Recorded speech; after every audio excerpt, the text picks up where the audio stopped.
de hoy pues corresponde al tema, ¿no? Sobre San Antonio, ¿ya?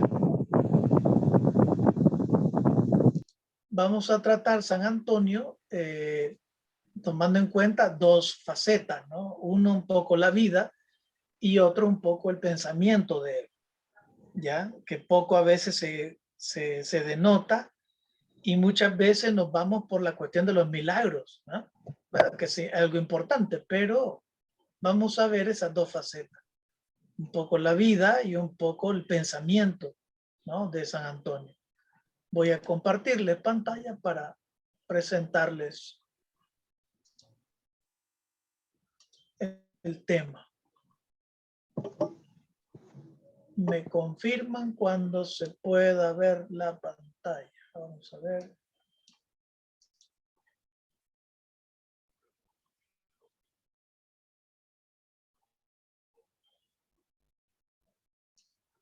Cuando vean la presentación me dicen, por favor.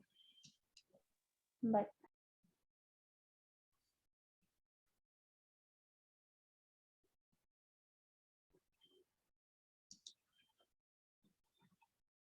Sí se ve. Ya se ve. Vaya, perfecto. Entonces, ¿dónde ubicamos a Antonio de Padua? Que después le vamos a llamar San Antonio. Pues lo ubicamos en la región de Portugal, ¿no? Es en Portugal donde él nace. ¿En qué año? Él nace en el año de 1195, ¿ya? Y muere en 1231. Es casi contemporáneo de los mismos años, casi de San Francisco de Asís, ¿no? Pero él va a ser reconocido en la región de Italia, especialmente al norte, ¿ya? Si pueden ver este mapa de la ciudad del país, ¿no? De Italia, pues ahí encontramos la región donde está el puntito rojo, este volado rojo. Aquí está Padua, ¿no? Es el lugar donde él va a desarrollar la mayor parte de su vida como franciscano, ¿ya? Y hay que tomar en cuenta que esta región del norte de Italia es una región altamente disputada por los gobiernos, los emperadores alemanes. También por los emperadores, en este caso los papas, ¿no? Los papas del tiempo de Francisco de Asís. Que los papas del tiempo de Francisco de Asís, ellos tienen terrenos, ellos tienen reinado, tienen ejército y van a pelear contra el rey de Alemania para no perder sus tierras. Ese es el contexto, ¿va? De la historia de estos tiempos. Pero es importante esta región del norte de Italia porque aquí se va, ¿cómo decir? Aquí se va a juntar muchas culturas, ¿ya? Muchas culturas que van a generar muy buena, digo, presencia, ¿no? O razón de ser de Antonio de Padua. Ya vamos a ver un poco de qué estoy hablando. Especialmente la región esta de las ciudades de Venecia, Florencia, Mantua, que hasta más o menos al 1600 era la mejor biblioteca de todo el mundo conocido, ¿ya? En Mantua se juntan la mayor parte de los libros de todo el mundo. Y Génova. Son ciudades florecientes, ¿no? Son ciudades de dinero. Y por tanto se genera el arte, la ciencia, etcétera, ¿no? Bolonia, que es la ciudad italiana universitaria por excelencia, contaba en el tiempo de vida de Antonio de Padua más de 10.000 estudiantes. Y las carreras, podríamos decir, para entender rápido, es que eran artes liberales, arte, música, literatura, poesía, ¿no? Teatro y derecho romano, ¿no? Cuando decimos derecho romano, lo que ahora estudian los abogados, ¿no? Derecho romano. Cuando aparecieron los frailes menores, fue en el año de 1211, ¿no? Bernardo de Quintavalle, que es uno de los primeros seguidores de Francisco, va a fundar esta escuela, la primera escuela franciscana de teología, al cual va a participar San Antonio. Y acuérdense que después vamos a ver esos datos. Antonio le pide a Francisco el permiso de poder enseñar, ¿no? Y Francisco le da el permiso. Por ahí vamos en ese contexto, ¿ya? En la siguiente lámina es un poco la basílica, ¿no? De San Antonio, donde está el altar, ¿no? Y atrás del altar está la tumba de Antonio de Padua. La historia cuenta que el primer título que se le da a Antonio de Padua es este que está acá, ¿no? Antonio es confesor santo, ¿no? O confesor sagrado. Divo Antonio confessori sacrum, ¿no? Es confesor sagrado. ¿Y por qué es importante esto de la confesión? Porque no es el concepto del sacramento, sino es el concepto de que él es capaz de aglutinar todos los saberes, es capaz de hablar con cualquier persona. Antonio era un erudito, así podríamos comenzar a hablar de él, es un erudito que es capaz de hablar con ateos, es capaz de hablar con cristianos, con musulmanes, con cualquiera, ¿no? Antonio no es cualquier personaje, ¿no? Y es curioso que la basílica donde está albergado el cuerpo de él está lleno de muchas culturas. Cultura romana, germánica, ¿no? Esto es germánico, esto es romano, la parte de la fachada, esto es musulmán, el estilo de construcción, esto es mezquita musulmana, ¿ya? Y el techo son iraníes. Es decir, aquí está albergado muchas culturas, porque muchas culturas van a querer a este santo. Quizás no le dicen santo, pero sí lo van a querer, porque es un gran personaje para la cultura del momento y para toda la cultura, ¿ya? Entremos un poco a ver la vida de él, ¿no? Él nace en Lisboa, en Portugal, ¿no? Por tanto, estamos muy lejos de Italia. El nombre propio de Antonio no es Antonio, ¿eh? Sino Fernando de Buglione, ¿no? Él nace en el año 1195, sus padres son Martín de Alonso y María Tabeira, de familia noble, por tanto eso sí es importante, porque es la razón por la cual va a estudiar. Si no es familia noble, no tenés capacidad para estudiar. Digo, no capacidad intelectual, sino capacidad económica. A los 15 años, 1210, entra con los canónicos regulares de San Agustín. O sea que Antonio de Padua no fue franciscano al principio, sino que fue Agustín. Luego, él al 1219, por tanto, ya pasó la formación filosófica, teológica, bíblica, etcétera, y se ordena en 1219. En 1220, un año después, 1920, él observó la llegada de 5 frailes franciscanos al convento agustino donde él estaba. Y estos franciscanos son los primeros mártires, ¿no? Franciscanos. Le impresionó a Antonio porque estos franciscanos llegaron decapitados. O sea que estos frailes, aquí se pone una pintura, ¿no? Que la cultura musulmana los asesina, pero en realidad lo que llegó a observar Francisco de Asís de sus frailes, sus primeros 5 frailes mártires, no son las cabezas, porque las cabezas quedaron en el Marruecos, ¿no? Sino que llegaron los cuerpos. Y eso le impresionó tanto a Antonio que eso le produjo el cambiar, ¿no? Cambiar de ser agustino a ser franciscano. Y asume el nombre de Antonio. Ya, luego vendrá la otra parte que decimos de Padua. ¿Por qué? Porque es donde desarrolló su vida, ¿no? Su ministerio. Inmediatamente quiere él ir a predicar. Claro, ya es sacerdote, por tanto, él quiere ir a predicar, ir a morir, ser mártir. Creo que es la mayor añoranza de una persona que defiende la fe, querer morir por Cristo.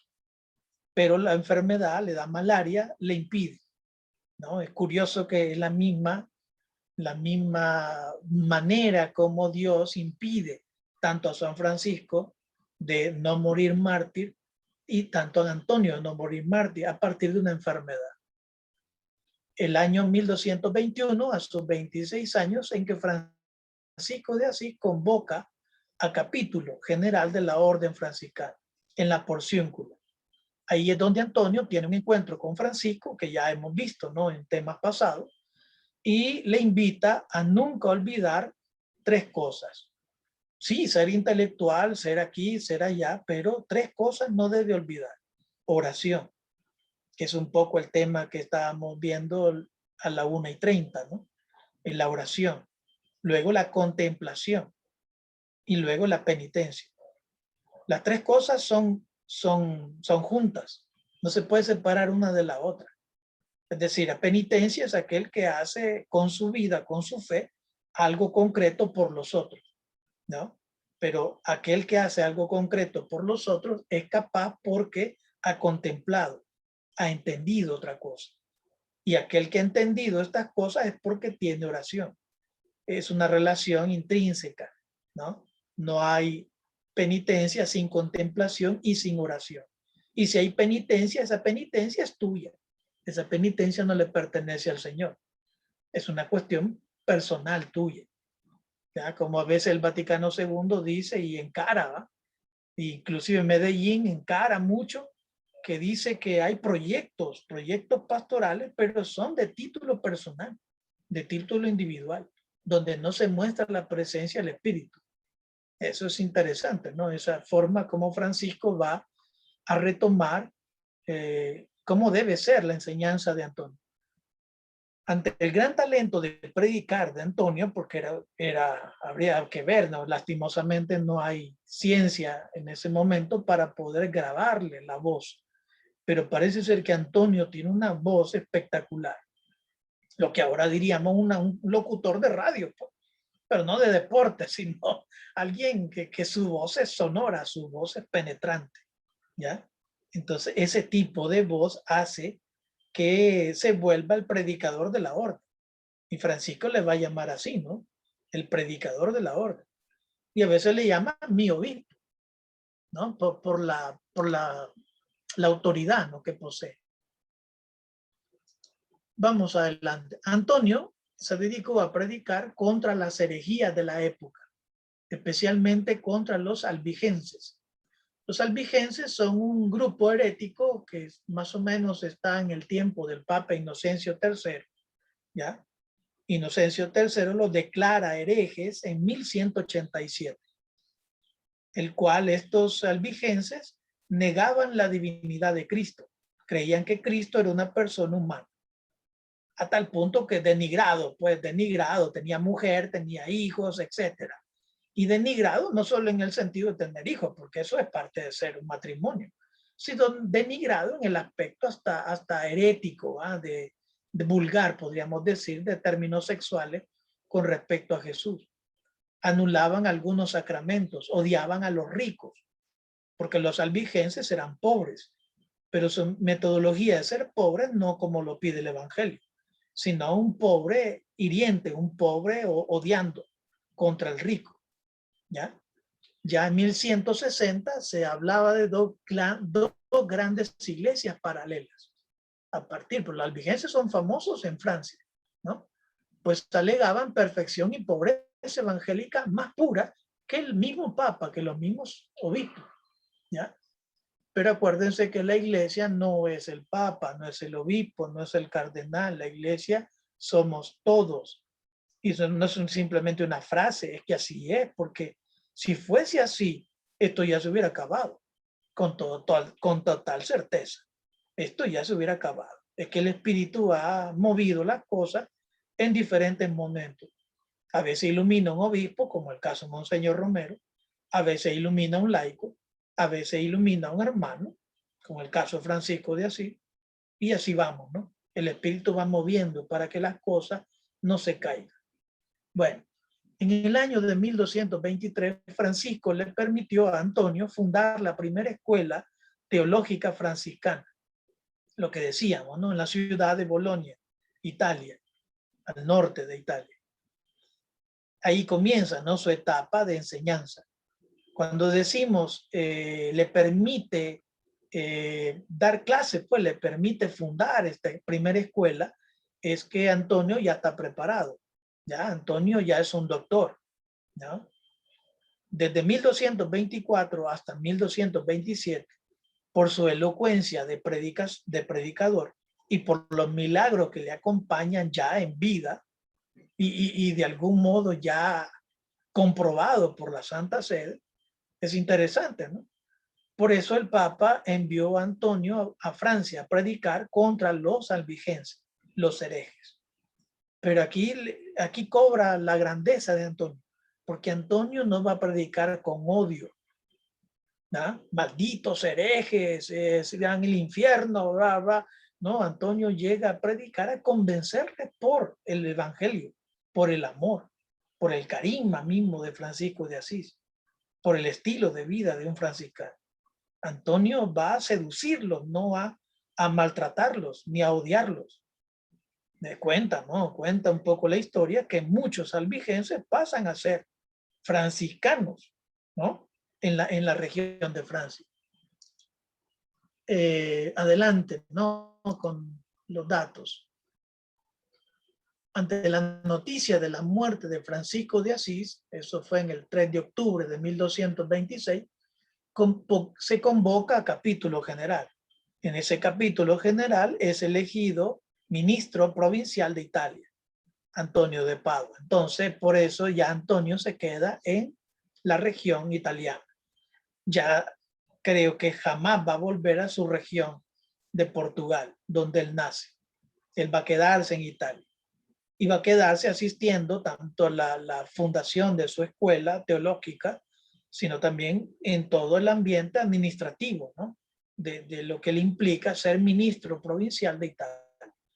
En 1228 el Papa Gregorio IX invita a Antonio a que dé las prédicas de la semana cuaresmal. Esto es una tradición de los papas. Siempre los papas buscan a una persona ilustre, ¿no? Y no solo ilustre por lo intelectual, ilustre en el sentido de que también tiene un mérito con su vida.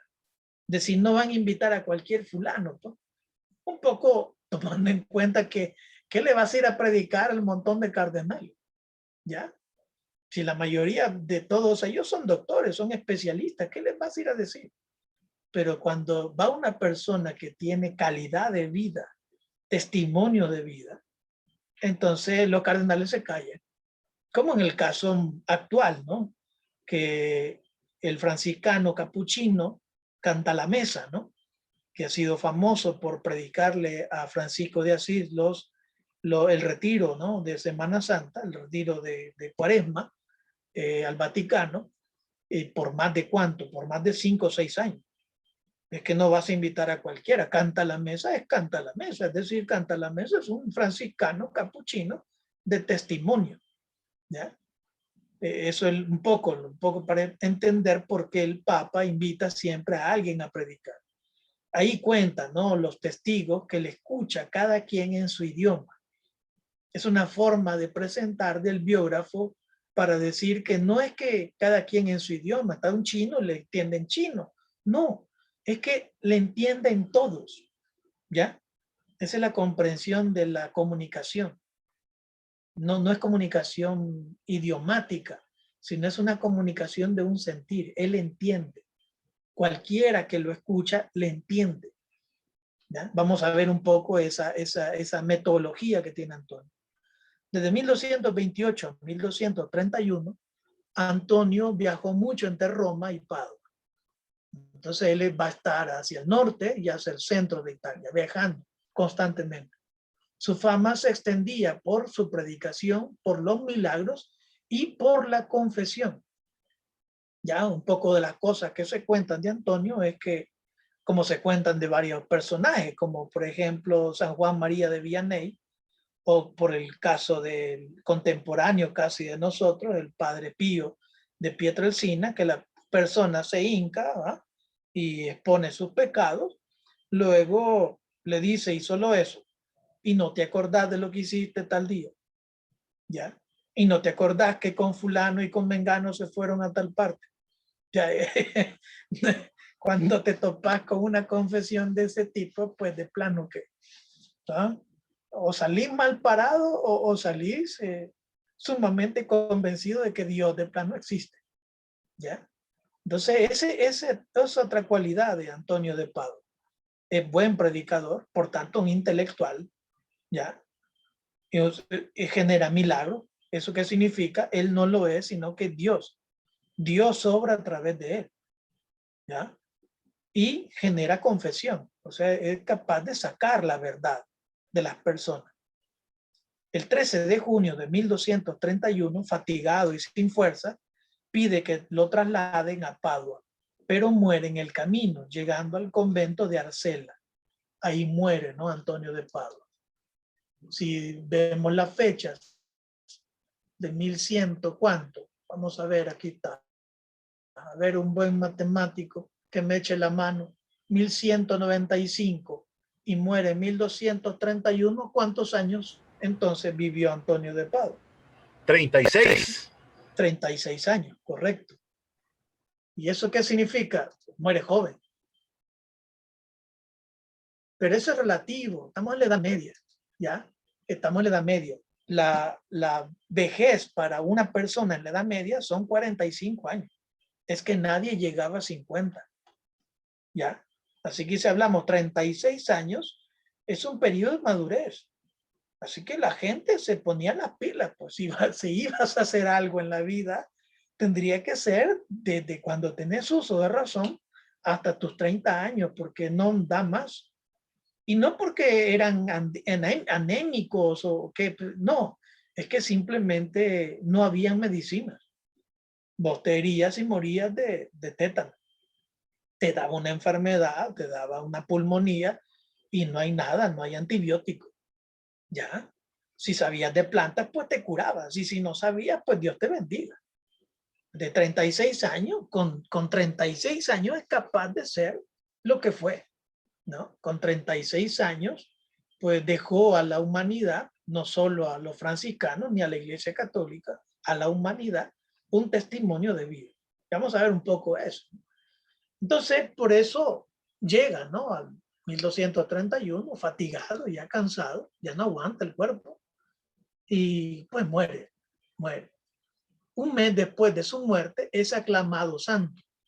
Hay que entender esta frase porque en ese tiempo, cuando el pueblo de Dios quiere que la iglesia declare santo a una persona, bastaba con hacer una marcha, llenar un testimonio por escrito, firmarlo y presentarlo al Vaticano y pedirle al Papa que canonice a esta persona por los méritos, y los testimonios se presentan.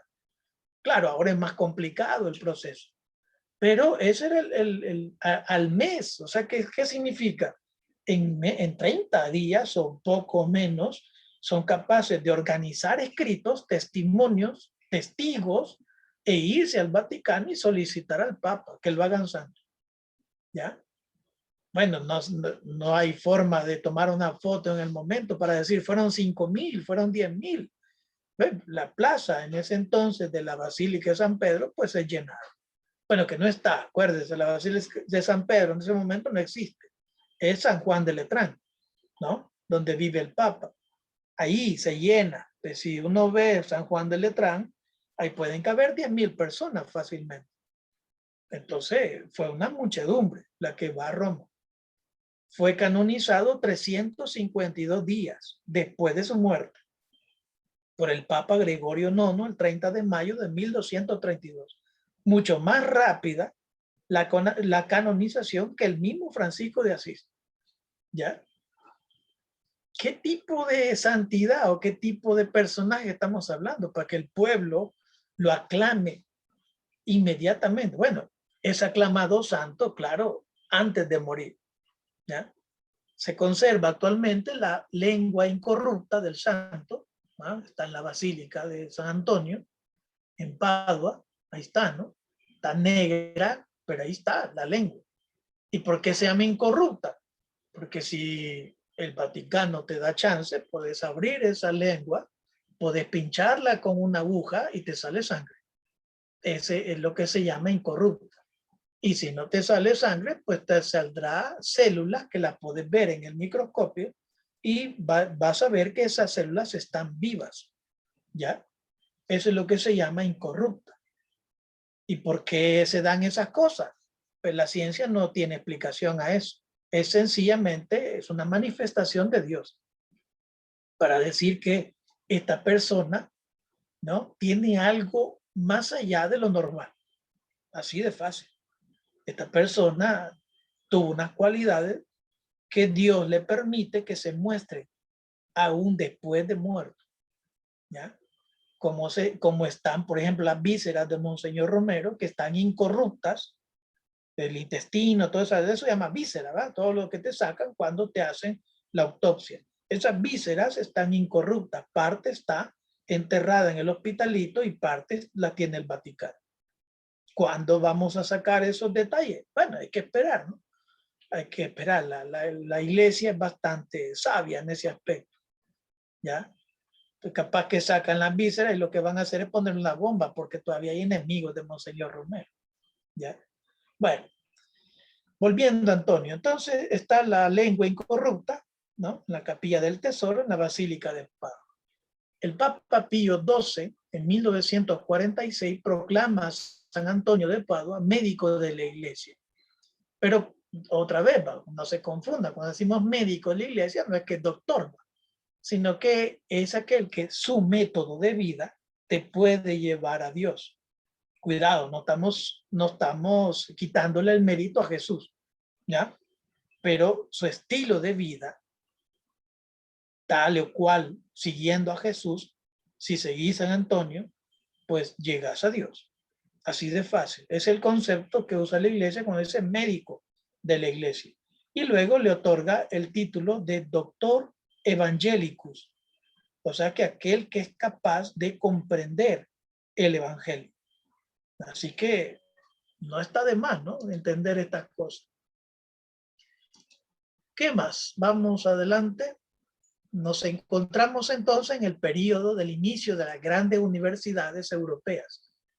Las grandes universidades son Oxford, Cambridge, París, Valencia, entre otras, ¿no?, donde muchas veces la fe es expuesta por encima de la razón y cuyos temas mayores era la moral cristiana y la liturgia en ese momento. Por ello, las universidades dotadas de conocimientos de los filósofos griegos, la influencia de los pensadores árabes, se lanzan a iluminar la realidad desde la razón. Era el momento previo a la modernidad. La razón es la que ilumina todas las cosas, aun inclusive la religión. Claro, ¿qué va a hacer el movimiento franciscano? Invertir ese proceso. No, es la razón iluminada desde la fe. ¿Ya? No vamos a quitar la razón, no vamos a quitar la ciencia, pero vamos a completar este dato científico con el conocimiento de Jesús, con el conocimiento del Evangelio, con los sentimientos, ¿no?, la metodología que usa, el amor hacia los pobres, la integridad con las cosas naturales. Todos esos elementos son los que van a influenciar el movimiento franciscano, ¿no?, podríamos decir teológico, ¿ya? Y va a cambiar este modo de entender la vida. Lastimosamente la iglesia le hace más caso al método de Tomás de Aquino y un poco aparta la escuela franciscana. Lastimosamente digo porque si hubiese incluido Tomás de Aquino más escuela franciscana, hubiéramos tenido una, por decir así, una integridad y no vamos a separar ya fe y razón. Pero se dio la historia de otra manera. Antonio entonces ha estudiado teología en Coimbra, en Portugal, donde existía una gran biblioteca y maestros que habían frecuentado la escuela de París. Su cultura teológica lleva la marca de Agustín, de San Agustín, y de la cultura europea que precede a la gran escolástica. Hacer teología, enseñar teología, significa para él tomar la mano de la revelación, reflexionar y guiar al pueblo de Dios en la fe. Ojo, esto es la tarea de Antonio y esto lo agarra en serio. Agarra el texto bíblico, lo reflexiona, le introduce su método, porque vamos a ver el método, y va a guiarlo al pueblo de Dios en la fe.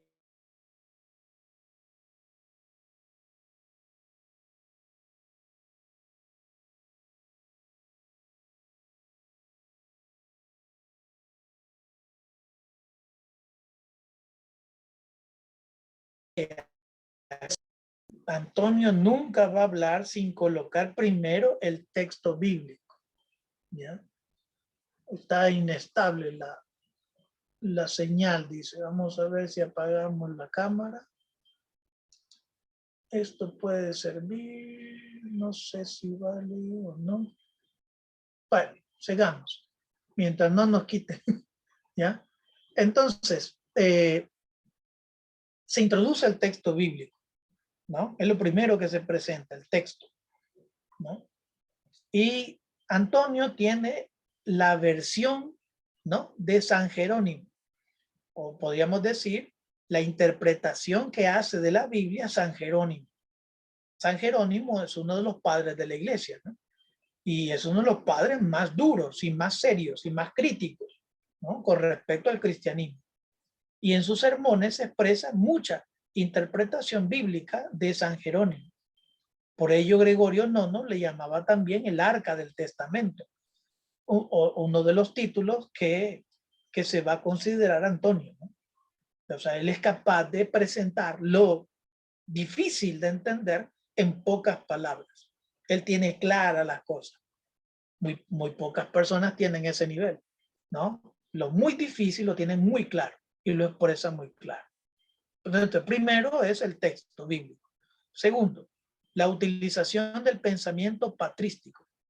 ¿Y eso qué significa? Que va a retomar a todos los santos padres de la iglesia, ¿no? Más que, por decir así, para escribir sus sermones no accedía a ninguna biblioteca.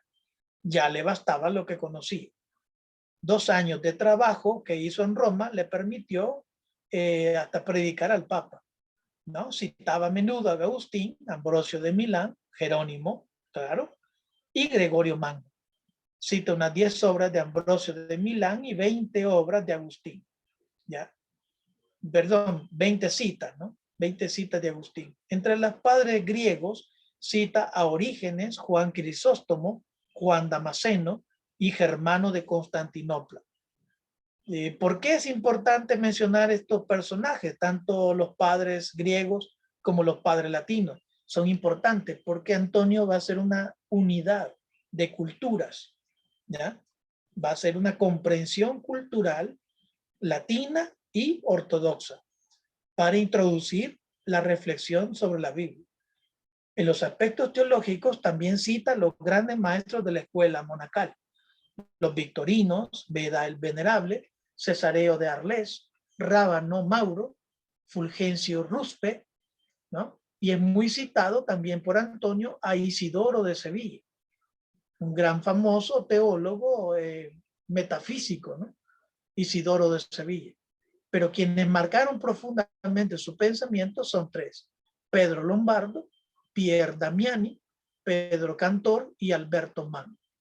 Va a ser como las grandes citas que va a colocar en sus escritos. Segundo aspecto, entonces, tocar a los padres de la iglesia. Tercer elemento.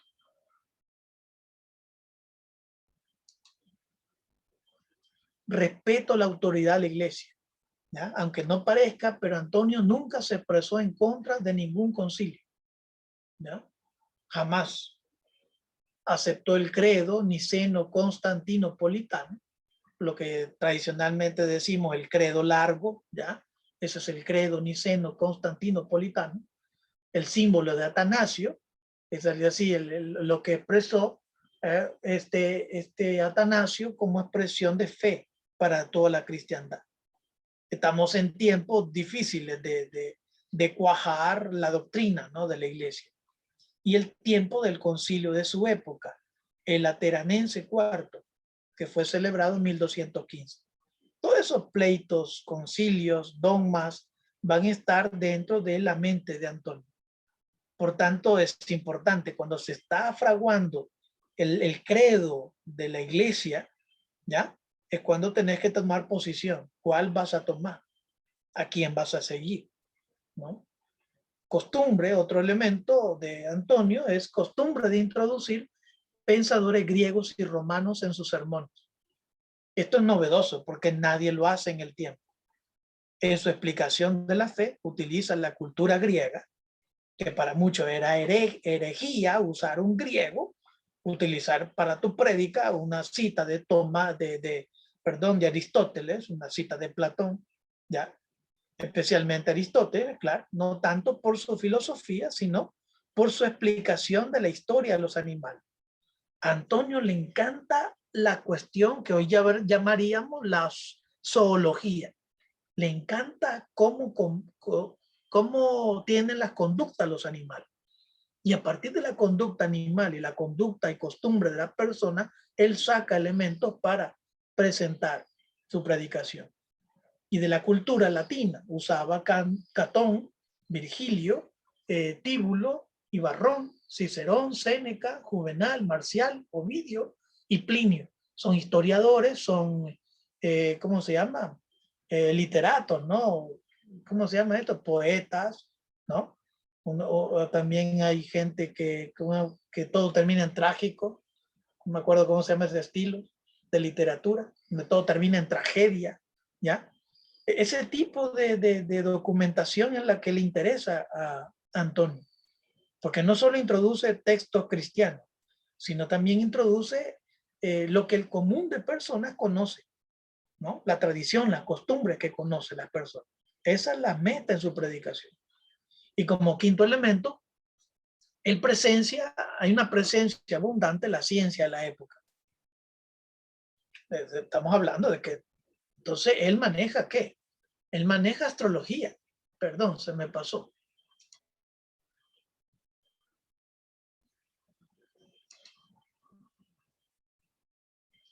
Aquí estamos. Uy, ya no quiere esto.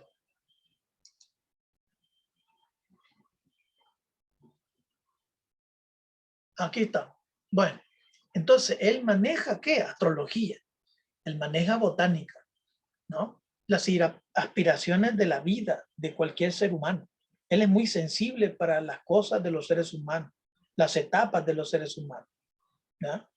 Un poco se presenta Antonio en la figura tradicional cristiana con el niño Jesús pequeño. ¿Por qué se le presenta con el niño Jesús pequeño? Porque él es capaz de ser sencillo con los sencillos. Él se baja al nivel de los sencillos, ¿no?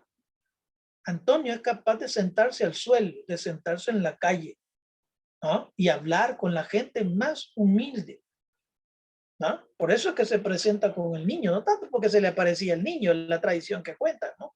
Sino porque es capaz de sentir la sencillez de los más pobres, ¿ya? Eso es lo más cercano ¿qué? A la afinidad, o podría ser lo más cercano al conocimiento de Jesús. No en sentido intelectual, sino en sentido de vivencia, ¿ya? Las costumbres de los animales son cosas que le interesaban a Antonio. Todo ello lo utiliza en su predicación. Por ello el pueblo le entendía perfectamente y advierte la necesidad de no separar la revelación de la realidad cultural y de la historia, porque tiene escritos San Antonio muy duros contra el Papa. Antonio tiene una frase severa contra el Papa, con el Papa que lo va a canonizar. Al Papa que lo canoniza le dice cerdo lujurioso, ¿ya? ¿Te parece poco? ¿Ya? O sea que Antonio no es una persona pasiva como acostumbramos a presentarlo, ¿va? Tranquilo, buena onda, pasiva. No, Antonio es una persona altamente activa, un predicador, un tipo que no tiene ningún reparo para decirte la verdad y de frente, y no importa quién sea, no importa si es el Papa, no importa si es un rico, no importa quién sea, Antonio te lo va a decir y de frente, ¿ya? Adelantándose un poco esta manera de predicar y de trabajar los textos a lo que el Vaticano II le denomina, uno de los documentos, la Optata Totius, ¿no? Es decir, cómo se debe hacer para predicar, para mantener la fe, para transmitir la fe. Esto es el documento del Vaticano II, ¿no? Optata Totius. Siguiente elemento de la vida de Antonio. Este es un poco, que no voy a detenerme porque si no se hace largo, ya no va a haber chance para preguntar, sino un poco unos textos, pero solo leo un pedacito, solo para indicar el método. Estamos delante el texto de la resurrección del Señor. Entonces Antonio no dice la resurrección del Señor, así se le titula porque se le tuvo que hacer orden al escrito del sermón. Él dice, florecerá el almendro, la langosta engordará y la alcaparra perderá su eficacia. Retomando Eclesiástico, ¿no? Eclesiástico 12:5, ¿no? Ahora vamos a ver qué significa en sentido moral el almendro, la langosta y la alcaparra. Ya, si sos una persona atenta, ya creo yo que ya te atrapó, porque el pueblo sabe qué es el almendro, como podríamos decir aquí el aguacate, ¿ah? El mango, ¿no? ¿Quién es una persona que se parece a un mango? Ya pones atención, ¿quién es una persona que se parece a un cangrejo, a una langosta? ¿Y quién es una persona que se parece al maíz? Por no decir la alcaparra, porque la alcaparra no es parte de nuestra cultura. Ya pones atención, ya te captó, ¿no? Y se destacan 3 virtudes: el reparto de la limosna, la consolación del pobre y la destrucción de la avaricia. Ya te está diciendo de entrada, Antonio, que hay 3 cosas que tenés que poner atención. Hay 3 personajes y tenés que ubicarte en qué tipo de personaje vas a estar. Y hay 3 virtudes que cada personaje puede lograrlas, pero si no completa lo que te voy a decir a continuación. Reparto la limona, florecerá el almendro. O sea, el limonero. El almendro lo compara como un limonero. Un limonero es aquel que pide, ¿va? De él decía, a él le dice Isaías, a la mañana florecerá tu semilla. La semilla es la limona, que de mañana, o sea, tempestivamente, debe florecer en la mano del cristiano, del limonero, aún antes de las obras materiales, como el almendro florece antes que las otras plantas.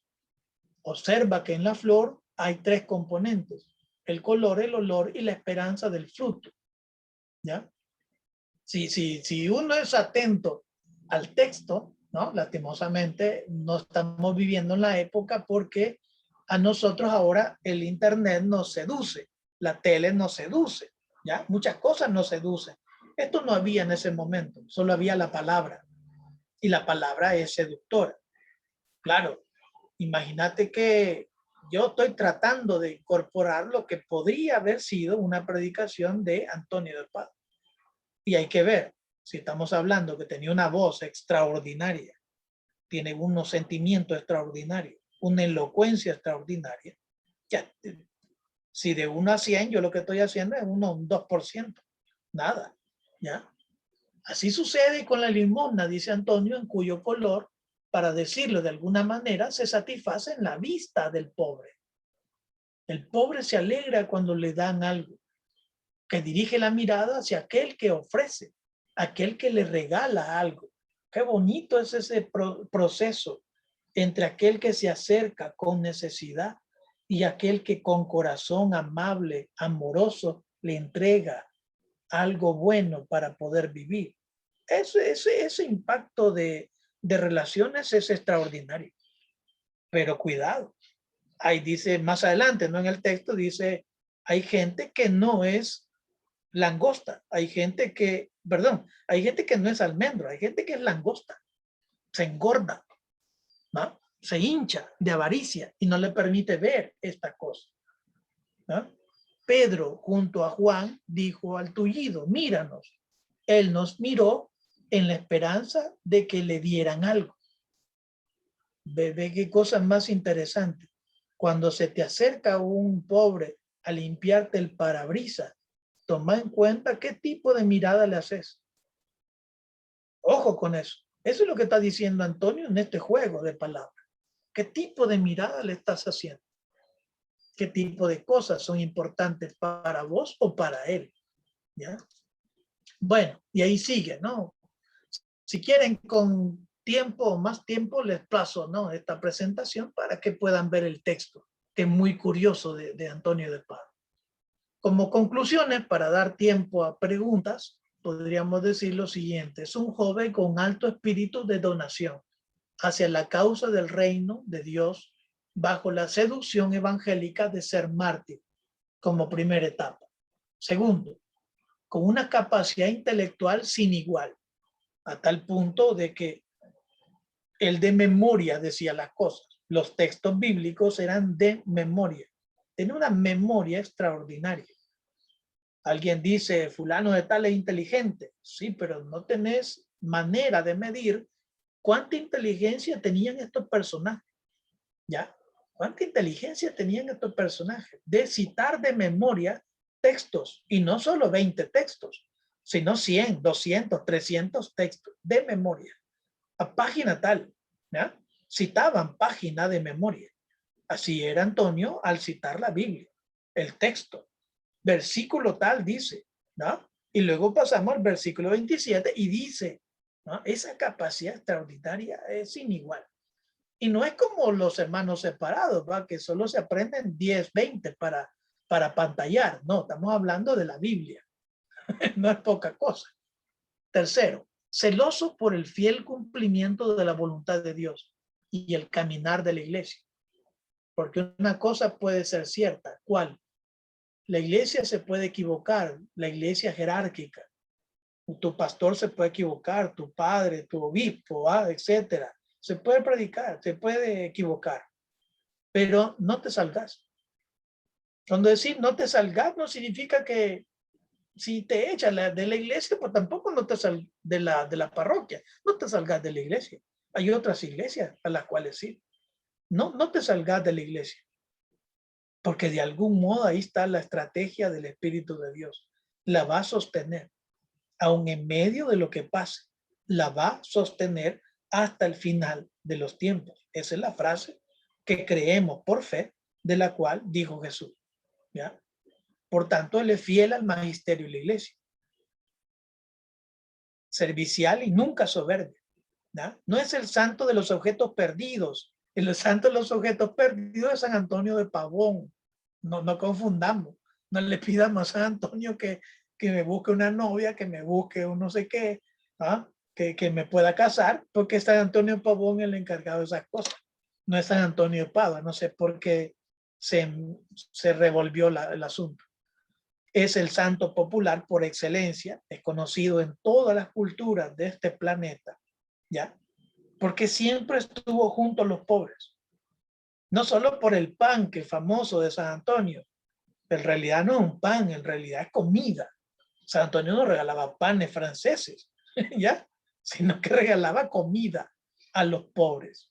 Esa era su tarea de todos los días, ¿no? Entregado a la oración y a la contemplación, predicador incansable, promotor de la utilización de las ciencias en las prédicas, cosa que hasta ahorita muy pocas veces se escucha eso, con datos científicos, ¿no? para sostener una verdad, para transmitir la fe. Bueno, hasta aquí, ¿no? ¿Alguien tiene alguna pregunta? ¿Alguna curiosidad? ¿O algún aporte? Adelante.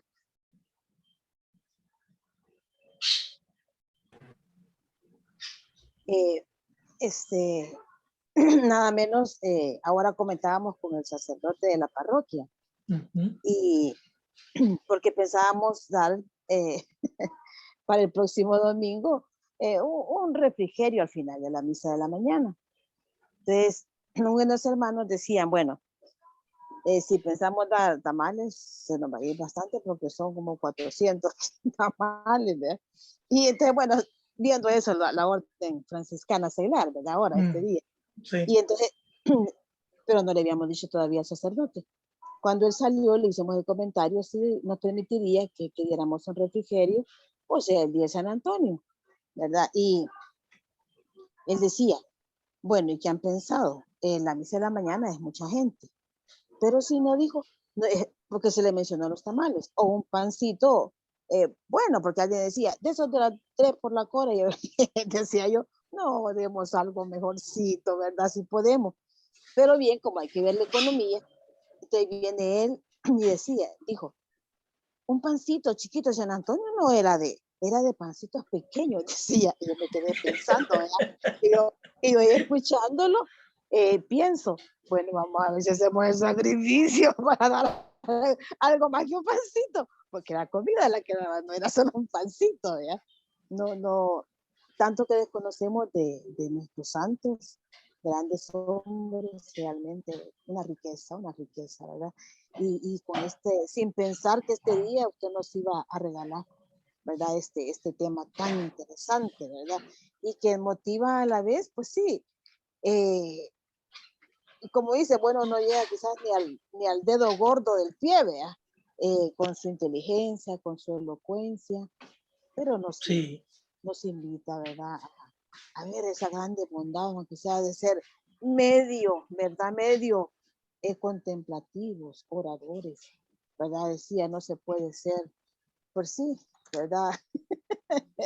Ser generoso ni ser penitente si no se tiene oración, ¿verdad? Ni contemplación, importantísimo. Si no es personal. Muchas gracias por compartir. muy bien. Yo le pongo otro reto. Yo le Sí, pongo otro reto para que lo piense, no para que lo haga. Piénselo, diga. ¿ya? Ajá. Porque Antonio de Padua daba comida a los pobres. Y no a los pobres que llegan a la iglesia, sino a los pobres que están en la ciudad. ¿Ya? Y ahora que hay redes sociales, es interesante cómo las cosas se pueden promocionar. No para que te den like, sino para que la conciencia vaya cambiando. Que sería bonito, por ejemplo, que un grupo de hermanos, utilizando el tiempo que se reúnen para una asamblea o lo que sea, ¿no? Una reunión, ¿ah? Vayan por Soyapango e identifiquen dónde hay gente pobre, ¿ya? Ajá. Y que por lo menos un día, una mañana, una tarde, ¿ya? Dieran de comer o dieran algo, una tarde alegre, una amistad, una alegría. Lo suben, ¿no? Lo suben a las redes sociales, tomen video, lo que quieran.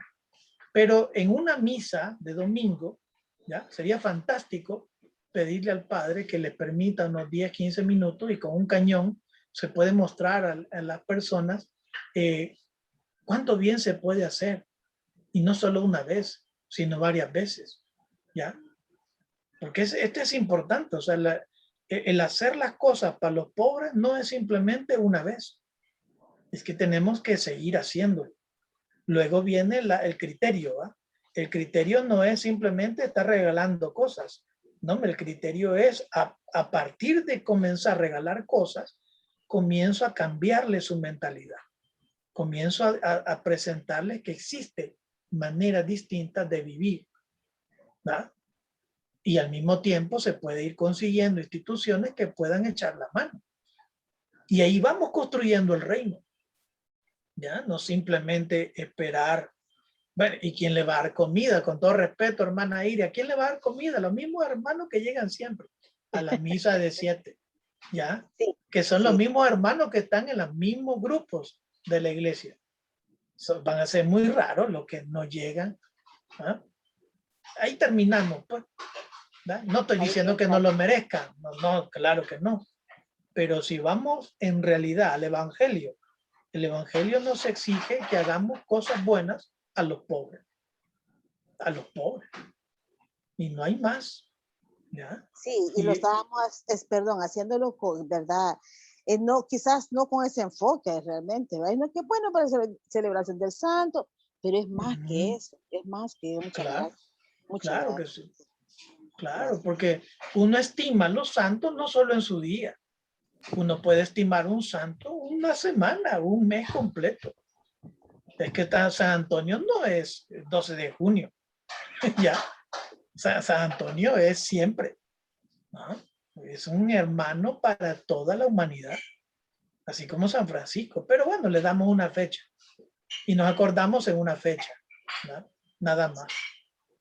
Como en la familia, ¿va? Pasamos puteando a la familia pues cuando viene el cumpleaños, pues bueno, y se le da su pastelito, ¿ya?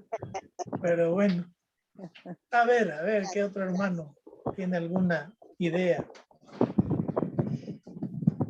Hola, hola.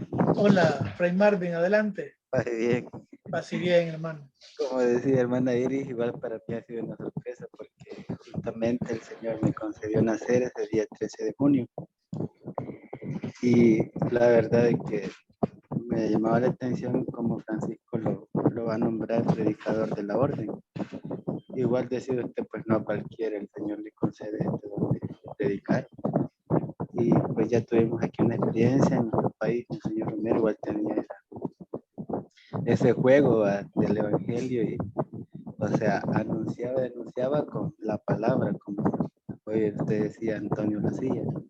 Entonces creo que igual es una invitación para mí a poder pedir ese don que a muchos nos falta de tenerlo para saber llegar a las personas que hoy lo necesitan.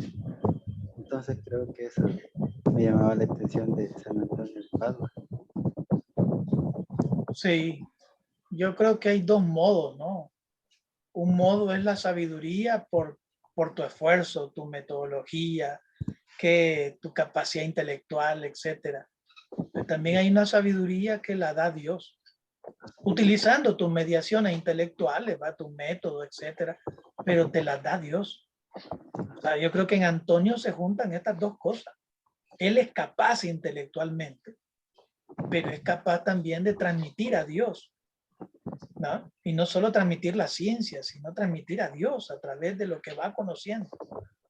Y lo que a mí me maravilla de Antonio es que es capaz de decir las cosas grandes, ¿no? Las grandes, quiero decir, las fórmulas teológicas, ¿no? Las grandes verdades en palabras sencillas, ¿no? Como esta que más o menos comenzamos a ver, ¿no? Sí. El Evangelio te dice tres cosas: sos almendro, sos langosta o sos alcaparra. ¿Ya? Y ahí va atrapando. ¿No? Aquí, ¿qué sos? ¿Chucho? ¿Qué sos esto? ¿Qué? No sé. ¿No? Pero ese es una gracia, ese es un don. Sí. ¿No? Ese es un don. Así es. Gracias. No, gracias a usted, gracias a usted. A ver. Ajá, bueno, yo siento algo que siempre pues he tomado a cuenta de la vida de San Antonio, ¿verdad? Para mí, como digo yo, hacer nuestra vida de San Antonio, pues hacerla cada uno nosotros, nuestra vida. Porque vaya, el día, pues Dios nos regala el día, 12 horas, vaya, lo que podamos, donde, a la hora que estamos, ¿verdad? Viviendo. Y en el día se nos presentan muchas cosas bien bonitas. Mucho hermano que tal vez necesita, o en la colonia sabemos nosotros que hay enfermos, sabemos nosotros que hay también personas inválidas, personas que necesitan. Entonces, vaya, es bueno pues uno acercarse a ellas, ¿verdad? A estas personas y ver pues, ¿verdad? Tal vez no solo es el día, sino que más días que necesitan.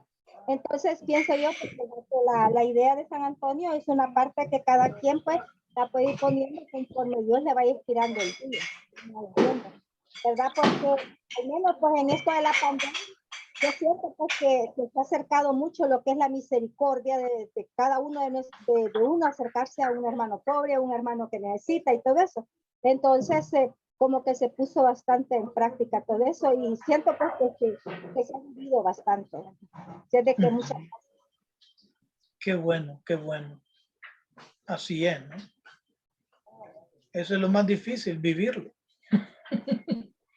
Conocerlo, ¿va? Conocerlo es difícil, pero vivirlo es más. ¿Ya? A ver, ¿quién más? Bueno, por acá tal vez, profesor David, y comentar Adelante. algo, ¿verdad? Perfecto. Aquí estamos en la parroquia San Antonio de Padua, en plena trecena de San Antonio, ¿verdad? Hoy es el día 5 de la trecena. Ajá. Y entonces en los últimos años hemos intentado compartir con el pueblo los sermones de San Antonio, los discursos de San Antonio. Yo todavía tengo en mi poder una fotocopia de los sermones. Son 4 tomos que están en español y en latín.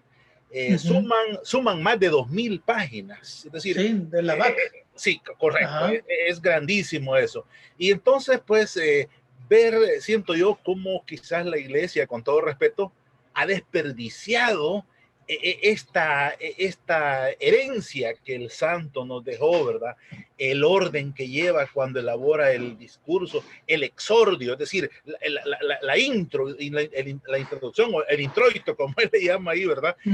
Donde él plantea lo que tiene que decirle ese discurso al que da el sermón al pueblo, y como usted muy bien lo decía, al igual que el estilo de Jesús, que las cosas, los misterios del reino, pues a la gente sencilla se le explicaba en parábolas y a sus discípulos en secreto. Ahí era otro nivel. Entonces, igual, ¿verdad? Antonio de Padua ocupa mucho el sentido figurado, el sentido alegórico, ¿verdad? Entonces se va por ahí y con cosas, con elementos de la naturaleza y de la vida diaria, va explicando aquellos grandes misterios. Y bueno, es decir, cada discurso es bien extenso. En esos mismos documentos dice que en aquella época los discursos fueron desperdiciados en el sentido de que el estilo litúrgico, el estilo de prédica de la iglesia, a los pocos años o a los pocos días cambió allá en plena Edad Media, y entonces todo ese trabajo que dejó San Antonio, están los sermones para los días especiales, para los sermones marianos, están los de Pentecostés, están los de los cuaresmales, los de Navidad, etcétera, etcétera. Y entonces hay un gran aporte ahí que creo que valdría la pena retomarlo, ponerlo en la retina, digamos, de nuevo, porque como usted decía al principio, nosotros, es decir, el pueblo, a veces el pueblo no muy instruido, ¿verdad? Nos vamos más al milagro, que no está mal, ¿verdad? Pero el milagro es el final del proceso. O sea, tenemos que estudiar, al igual que el caso de San Romero, ¿verdad? Que andamos buscando el milagrito por aquí, por allá, y la vida, la palabra, el escrito del personaje, es decir, no hemos captado de que si Dios el milagro fue la señal con que Dios la acompañó al final, por la vida que había tenido, por la entrega, por toda esta dinámica, en el caso de Antonio de Padua, de contemplación, de estudio y de acción caritativa. Quizás solo rescatar algo que está, digamos, en la biografía del santo también, que su pasión por los pobres llegó a tal nivel. Acordémonos que en la época de la Edad Media proliferaba, al igual que hoy, ¿verdad? Proliferaba mucho los usureros, a tal punto que, digamos, si yo tenía 3 hijas y tenía una deuda con un usurero, el usurero podía venir a mi casa y llevarse en pago a mis 3 hijas para ir a prostituirlas. Y San Antonio llegaba a meterse a las casas de los usureros, a sacar a esas niñas y a enfrentarse cuerpo a cuerpo, porque sabía pelear, y logró en su época que se modificara una ley, para que los usureros no sangraran con un porcentaje tan alto de intereses a los pobres. Qué importante esto, ¿verdad? Es decir, si lo traemos al siglo XXI, veamos, bueno, ¿qué les diría San Antonio a los banqueros, a los de las tarjetas de crédito, ¿verdad? A las casas de préstamo, a los políticos, a los diputados, etcétera, etcétera? Entonces, San Antonio es un santo universal, ¿verdad? Contemporáneo y tan actual, pues, que quizás como ningún otro, por algo es el santo más popular. Nada más eso quería comentar, David. No, gracias, muy amable y muy certero lo que acaba de decir, ¿no? Es que tenemos muy poco conocimiento de Antonio de Padua, muy poco, y lo muy poco todo lo reducimos a un milagro, a los peces, que el burrito se hinca antes primero ofrece su venia al Santísimo y luego come. Esas cosas nos alimentan, perfecto, pero desconocemos la vida real del santo, ¿ya? Y este santo no es muy, ¿cómo decir?, muy sencillo, digámoslo así, en términos populares, ¿va? Este santo es completo, este santo es integral. Esto es para todos. Antonio es para los ateos, Antonio es para los cristianos, Antonio es para los musulmanes, Antonio es para los pobres, Antonio es para los matemáticos, físicos, cuánticos, Antonio es para quien quiera, ¿no? Antonio tiene una palabra para todo el mundo. Ahí sería rescatar cuando dice el hermano, ¿cómo se llama este? Uy, ya me olvidó el nombre. René Belloso. René. Cuando dice René que hay una vasta colección de los escritos de Antonio, es correcto. Pero a veces, como ya se escribieron los libros, entonces uno cree que ya la humanidad lo conoce. No, hombre, no lo conoce. No conocen estos datos, estos libros. No los conoce la humanidad. Lo conocen los intelectuales, los franciscanos que se meten a esos estudios. Pero muy poco le traducen eso al pueblo. Porque ese sería lo fantástico, un trabajo inaudito, ¿no? Inclusive para la orden, no sé si es los menores o los capuchinos, quien quiera agarrarlo, ¿ya? ¿Cómo hacer un trabajo de traducción popular, ¿no? Del texto, de los textos de Antonio para el pueblo? Ese sería otro trabajo, por ejemplo, el caso salvadoreño, cómo traducir las homilías de Monseñor Romero para que lo entienda el pueblo. Un poco más sencillo. Eso estaba haciendo Cavada, ¿no? Miguel Cavada. ¿Ya? Pero ahí se queda la historia. Y se mueren las personas y se mueren esta gente que conoce y seguimos recordando son las pequeñas tradiciones. Pero es importante, como dice el Vaticano, Pablo VI, Juan Pablo II, hay que formarnos y seriamente formarnos, ¿no? Conseguir conocimientos, datos, para poder, lo que dice Pablo, dar testimonio, ¿cómo es? Que dar signos de tu fe. ¿Cómo le llama Pablo? A ver, ayúdenme. ¿No? Da razón de tu esperanza, ¿va? Es la frase que usa Pablo, ¿no? De tener que decir por qué crees. No simple decir, sí, yo creo, está bien, sí, yo voy a misa, sí, yo voy a esto, sí, yo voy a la procesión, yo rezo el rosario, pero ¿por qué? ¿Cuál es la razón de hacer eso? Y la explicación de eso. ¿Qué sentido tiene? ¿Por qué los jóvenes no rezan el rosario? Es que no es atrayente, así de fácil. ¿Cuándo le vas a hacer atrayente a algo que es sencillo? ¿Qué es sencillo? ¿Cuándo? Esa es la astucia, ¿no? De los santos, esa es la astucia de los metodólogos, lo que hacen posible que las cosas complicadas se vuelvan atrayentes y sencillas y comprensibles para todos. ¿Ya? Bueno, ¿quién más? Todavía queda unos minutitos. ¿Quién más se anima? ¿Otra idea? ¿O cerramos ya?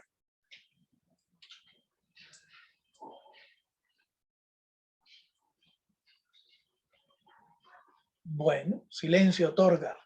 Entonces, bueno, Bueno, solo quizás así, sí, ¿verdad? sí, adelante. Otro que, bueno, también me tocó, ¿verdad? Es la manera también que se dice que él enseñaba, ¿verdad? Y que escuchaba y que sin maltratarlos, ¿verdad? Los seducía, dice, ¿verdad? Con el amor. Y bueno, que había aprendido. Y pues sí, a veces que nos cuesta realmente. A mí me cuesta muchísimo. Digo, el Señor, cada día, vea, ay, este día la regué en tal cosa, vea, y volví a meter. Bueno, la lucha de cada día, ¿verdad? Pero eso Sí. de querer, aunque no nos gusten las cosas o algo, o que uno cree tener la razón, pero tener misericordia, ¿verdad? Es un reto grande de cada día y bueno, me siento tan lejos, tan lejos, tanto que aprender lo que dice, ¿verdad? Tenemos que leer más, ¿no? Quizás sí leer porque así aprendemos, pero en la oración y lo que dice el Santo Rosario,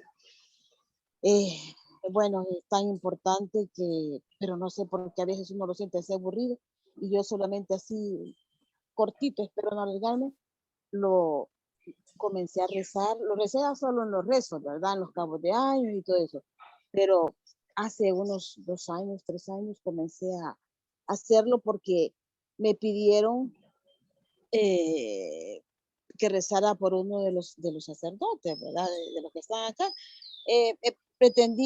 Estábamos formando la pastoral sacerdotal.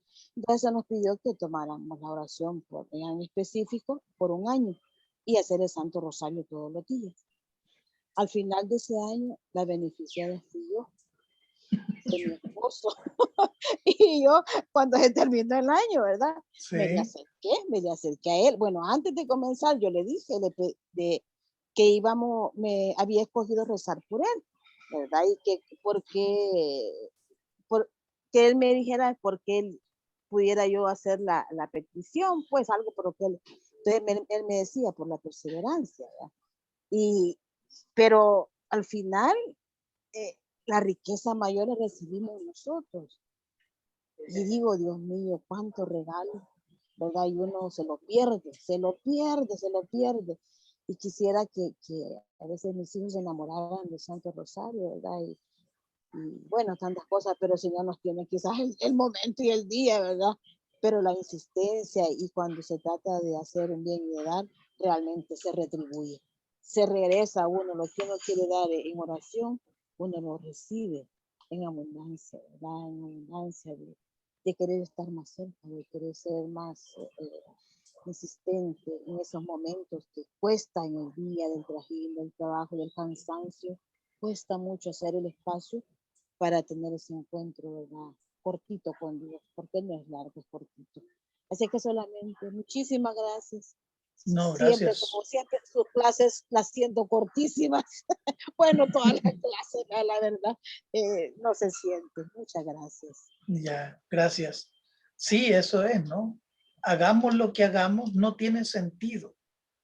No tiene sentido si no hay un porqué, lo hago. Cuando tiene un porqué, entonces eso que hago tiene sentido y tiene amor, tiene perseverancia. Cuando yo digo este trabajo desgraciado, cuando hasta mido el tiempo, cuando es la hora de salir, ¿ya? No tiene sentido tu trabajo en lo absoluto. Pero cuando disfruto el trabajo y se pasa el tiempo, termina el tiempo y todavía no tengo que hacer todavía, ¿ya? Entonces eso ya dice mucho, es el por qué hago las cosas, por qué voy a misa, por qué rezo el rosario. Y si no entiendo un por qué, no es momento de hacerlo, no es momento de hacerlo, ¿ya? Ya Dios dará cómo tenés que orar, cómo tenés que encontrarte con Él, ¿ya?